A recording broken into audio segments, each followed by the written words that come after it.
Okay, so like we said, each transaction output doesn't just specify a simple public key, it actually specifies a script.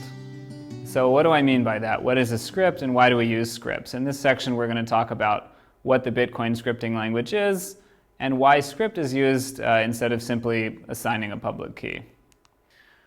Okay, so to understand scripts, I think the easiest way is by an example. And we'll take as an example the most common script in Bitcoin, which is to redeem a previous transaction by signing with the correct public key. So this is what the output address would look like in that case. The output address is really a script. And in this case, the script is going to have 4 instructions. So what happens to this script? Who runs it? How does this script indicate who has the ability to spend these coins? The secret is that the input address is also a script. So that's a bit of script that you combine with the output address. You simply concatenate them. And that gets you one script that has to run successfully in order to claim a Bitcoin. So traditionally, these two scripts are called script sig and script pub key. And that's because in the simplest case, the output script just specifies a public key, and the input script specifies a signature with that public key. When a transaction is being validated, the two scripts get pasted together, they get run, and if the concatenated script can run without any errors, this is considered a valid transaction. So where did this scripting language come from? It doesn't really have a proper name. It's just called script, or the Bitcoin scripting language, and it was built specifically for Bitcoin. It was probably most inspired by a language called Forth, which is an old stack-based simple programming language. But you don't need to understand Forth to understand Bitcoin scripting.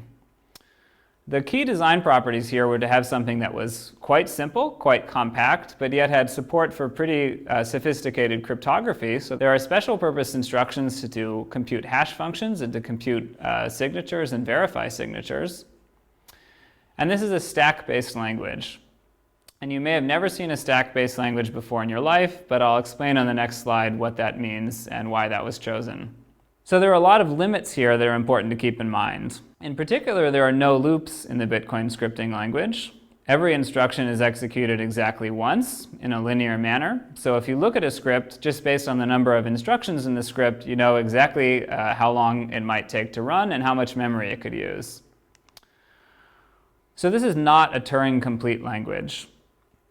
It doesn't have the ability to compute arbitrarily powerful functions, and this is by design because the miners have to run these scripts, which are submitted by arbitrary participants in the network, so you don't want to give them the power to submit a script that might have an infinite loop or might run forever.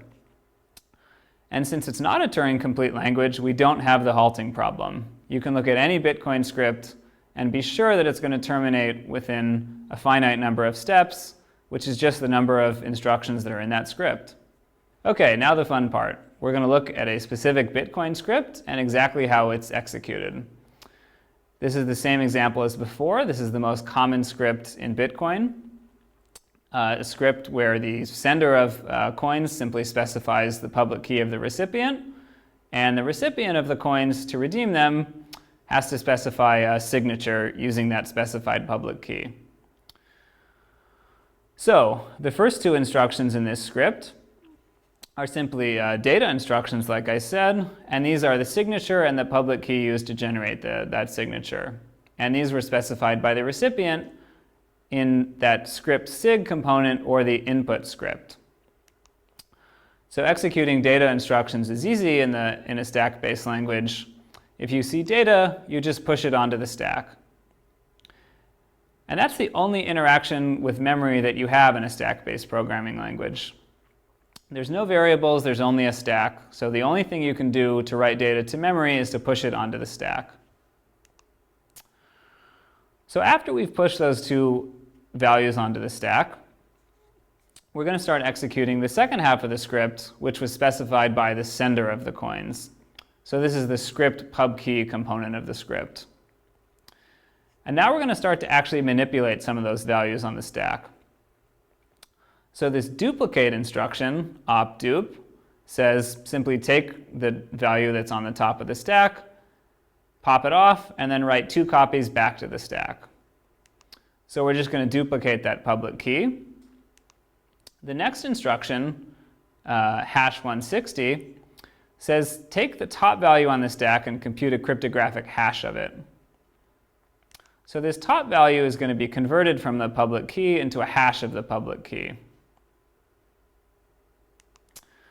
Now we're going to do one more push of data onto the stack. And this data, remember, was specified by the sender of the coins.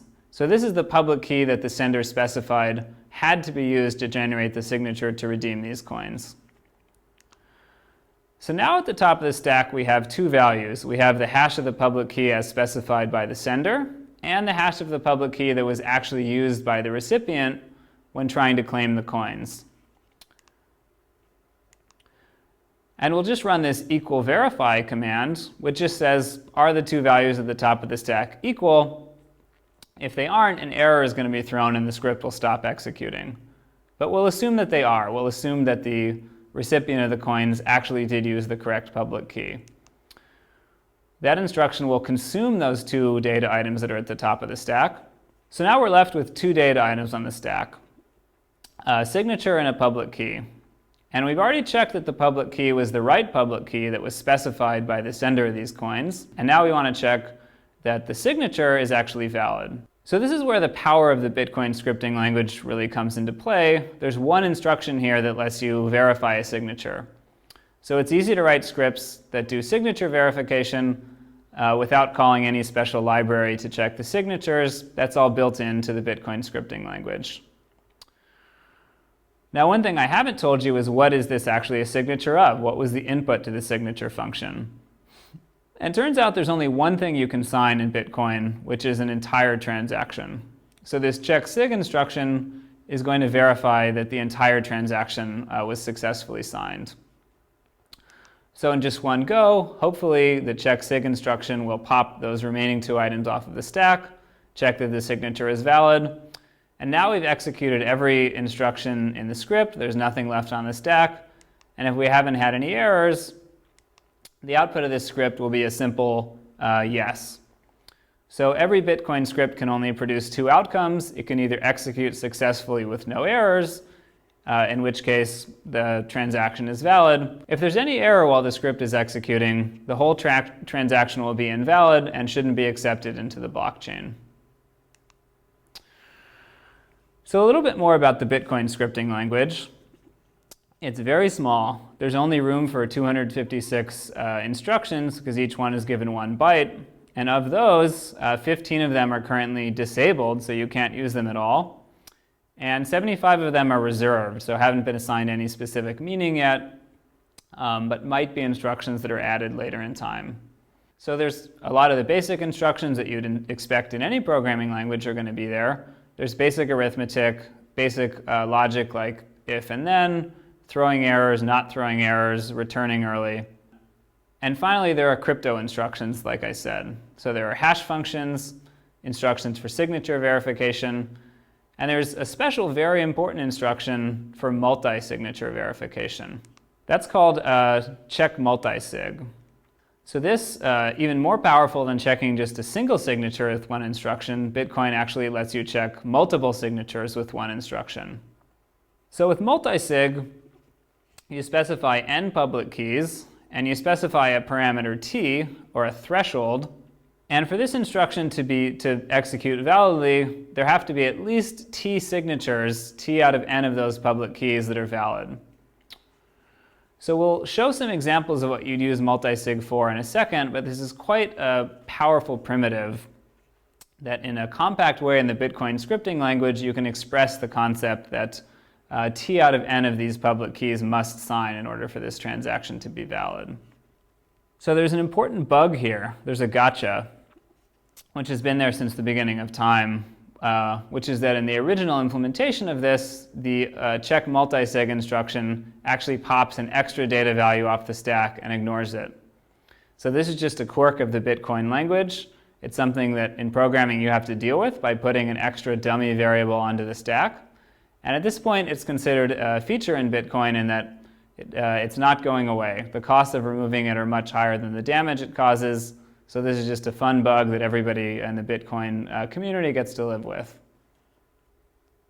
So, like I've said, we have this whole scripting language that lets us specify, in some sense, arbitrary conditions that must be met in order to spend coins.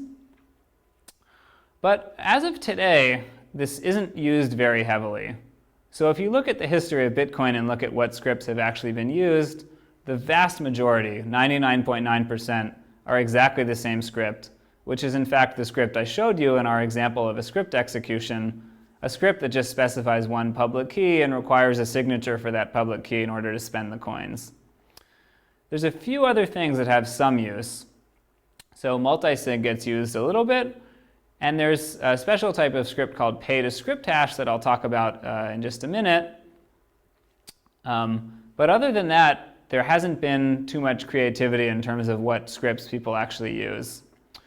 And one reason for that is that Bitcoin nodes by default have a whitelist of scripts, and they refuse to accept scripts that they consider not standard. This doesn't mean that those scripts can't be used at all, it just makes them harder to use. And I'll talk about exactly what that means a little bit later when we talk about the Bitcoin peer-to-peer network. Okay, so I mentioned that some of the scripts are what we call proof of burn. So proof of burn is actually a script that can never be redeemed. So if you have a proof of burn script, it's provable that those coins have been destroyed. There's no possible way for them to be spent. This is quite simple to implement. You just use this code op_return, which throws an error if it's ever reached. And no matter what values you put before then, that instruction will get executed eventually, in which case this program will crash.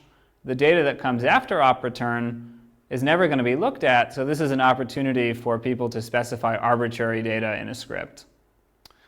So what is the point of proof of burn? Well, there's two main things that this gets used for. The first is to write arbitrary data into the blockchain. If for some reason you want to write your name, or if you want to timestamp and prove that you knew some data at a specific time, you can create a very low value Bitcoin transaction that's proof of burn.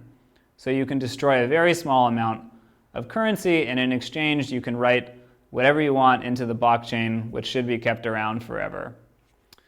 The other example of proof of burn we'll talk about in a later lecture on alternate currencies, but it can be a way to bootstrap an alternative to Bitcoin by forcing people to destroy Bitcoin in order to gain coins in the new system.